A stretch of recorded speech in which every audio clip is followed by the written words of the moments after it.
Plantation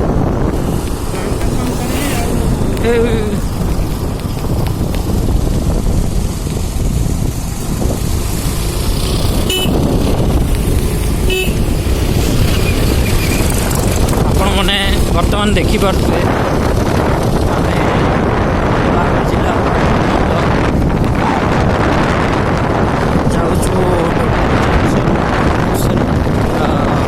ରାବନ୍ଦର waterfall, ଯେଉଁଟାକି ଭବାନୀପାଟଣା ସଦର ମହକୁମା ଠାରୁ ପାଖାପାଖି 12 କିଲୋମିଟର ଦୂରରେ ଅବସ୍ଥିତ। ଏହି ଜଳପ୍ରପାତ ଅତ୍ୟନ୍ତ ମନମୁଗ୍ଧକର